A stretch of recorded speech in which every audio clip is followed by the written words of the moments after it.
Olá, meu nome é Gustavo, eu e minha esposa a gente trabalha aqui no norte do Quênia, com o povo Gabra, um povo maravilhoso, um povo nômade, muito rico, e essa aqui é a série de vídeos sobre o povo Gabra.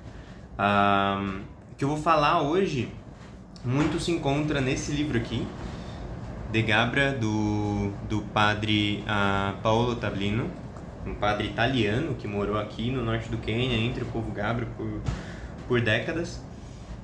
E ele escreveu esse livro. Hoje eu vou falar especificamente sobre território, marcas territoriais e como que o povo ele se divide nesse território, né? Algumas outras informações elas são retiradas de um outro livro que se chama When Men Are Women. Eu esqueci o nome do autor e eu não tenho ele aqui comigo. Que ele traz uma visão de ele vem falar sobre os da Bela, que é um assunto que eu vou falar em um outro vídeo, mas ele também fala sobre a flexibilidade do povo Gabra, como a tradição do povo Gabra ela não é escrita na pedra, mas fazendo parte de uma tradição oral e sempre em mudança, a cultura do povo Gabra também reflete muito dessas mudanças.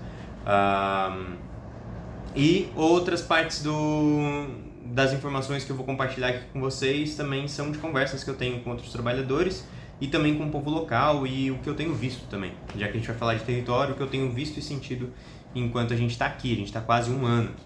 Pois bem, o povo Gabra ele se divide, ele mesmo se nomeia entre dois grandes grupos, que são o Gabra Malbe e o Gabra Migo. A diferença entre os dois grupos são que os Malbe são os que ainda estão na região mais árida, na região mais desértica, e com isso também são mais tradicionais, eles preservam um pouco mais a sua tradicionalidade, e os Gabra Migo, eles são os que já foram para a cidade, já estão morando na cidade e com isso perdem uma boa parte da sua tradicionalidade. Por conta de a gente morar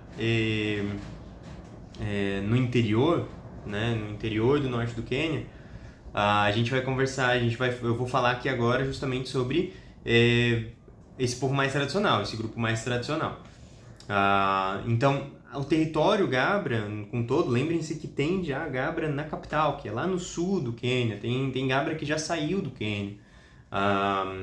Mas então os mais tradicionais, o território deles ele se expande entre o sul da Etiópia e o norte do Quênia.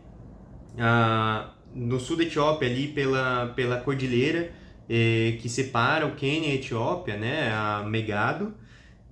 Ao oeste a gente tem o Lago Turkana, ao leste a gente tem Marsabit, né, a montanha de Marsabit e também a região de Moyale, e ao sul a gente tem o deserto do Chalbi, que ele é uma laguna, uma salina, né, ele era um lago, ele está abaixo do nível do mar, ele era um lago, mas hoje não é mais, ele é só um deserto de sal, e aí quando chove ele enche de novo, vou explicar isso daqui a pouco.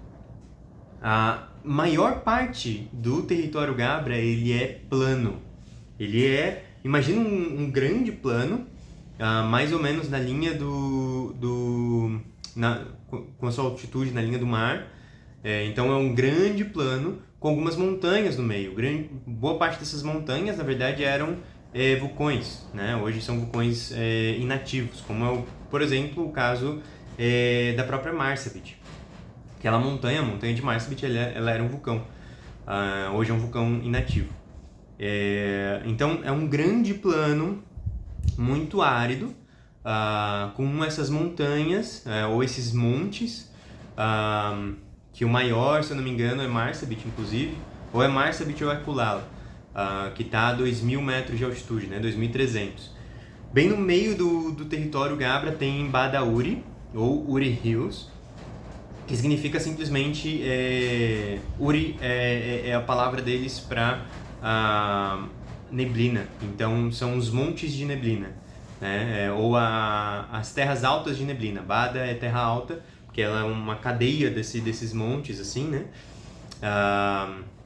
Então Bada é terra alta e neblina, porque todo dia de manhã tem uma neblina lá em Badauri. Em Marsabit também a gente encontra essa neblina. Então é esse plano com essas montanhas, ou esses morros, esses montes, onde nos montes, por serem terra vulcânica, a gente não encontra água, a gente não encontra poços. Se você quiser furar um poço lá, você vai ter que furar toda a altitude do monte para chegar lá embaixo, né? Porque por esse solo ser um solo vulcânico, ele é todo poroso e a água desce lá embaixo. Então, a água, de fato, ela fica na planície, como é o caso de Ducana, é o caso de Calate, é o caso de Maicona, que são locais com água. Então a gente tem as planícies, os planos muito secos, mas aonde você encontra poços, e a gente tem os montes mais verdes, mas onde você não tem água. A água, você depende simplesmente da água da chuva ou de chamar caminhões-pipas. Como que a gente tem esses poços nas terras baixas, né? Ser tão árido? Porque a região inteira ela é marcada, e se você olhar, se você abrir o Google e colocar uma vista por satélite, ela é marcada por traços de rios sazonais, que eles chamam de laga. Então, uma laga muito importante é o Lago Balala, que ele vem da Etiópia e ele deságua lá no Chaube. Então, através desses rios sazonais, toda essa água ela vai desaguar lá no Chaube. Inclusive o Lago Balala ele atravessa todo da Etiópia, lá do Chaube. Inclusive, quando a gente está viajando, indo para Marsabit aqui, né? Se foi época de chuva, a gente tem que perguntar antes: o Lago Balala tá cheio, não tá? Porque senão não dá para passar. A gente tem que fazer uma outra volta, porque da onde a gente está aqui hoje, a gente passa pelo Chaube para ir para a cidade. Então é isso, a gente tem os planos, a terra baixa, a gente tem a terra alta, que são vulcões inativos, a gente tem as lagas conectando tudo isso ao deserto Chaube, que sazonalmente ele fica cheio de água, você não consegue passar, e na época de seca você consegue passar de carro, tranquilo. Inclusive as pessoas usam sal de lá, né, na cozinha e para alimentar os animais também. Essa dinâmica de uma terra mais alta, verde, e uma terra mais baixa, seca, ela influencia muito no dia a dia do povo Gabra. Por quê? Porque em época de chuva, você vai para a terra alta, porque lá tem água. E aí, enquanto isso, a chuva está abastecendo os poços. Então você vai com a sua família, com seus animais, para a terra alta, aproveita a água de lá, aproveita o mato de lá, e aí você desce na época de seca, porque não tem mais água lá, você desce e agora aproveita a água que ficou nos poços, e enquanto isso dá tempo das terras altas de se recuperarem por causa da neblina. Então a condensação de água continua umedecendo toda a região ali. Então isso influencia muito no aspecto nômade do povo Gabra, né? Onde você se muda de acordo com as chuvas, né? Esse é um dos aspectos que influenciam o nomadismo. Tem outro ainda, que são as cerimônias, que a gente vai falar num outro vídeo.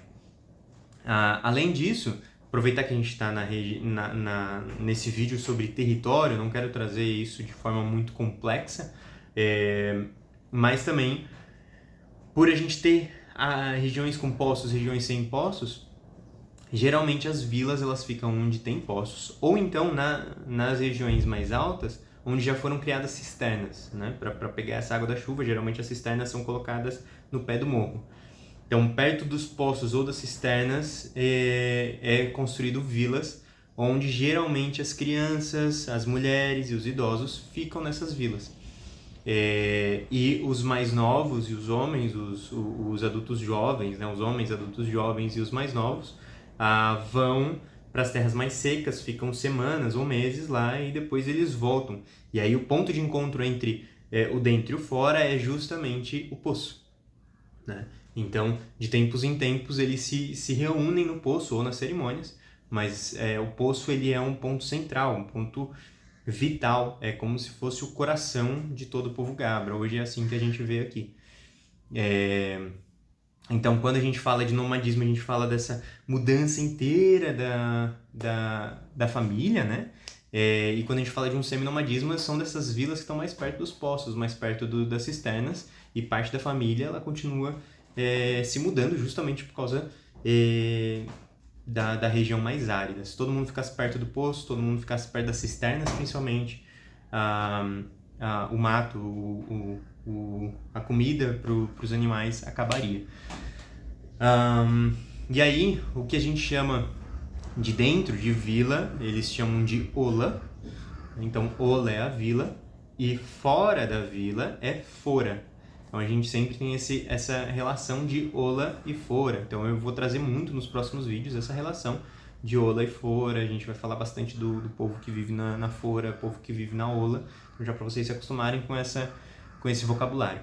Então, a gente tem o povo da ola e da fora, a gente tem terras altas, terras baixas, a gente tem o Chaubi, a gente tem as lagas, Chaubi é o deserto, a gente tem as lagas, que são os rios sazonais, e é um povo que ele se divide aí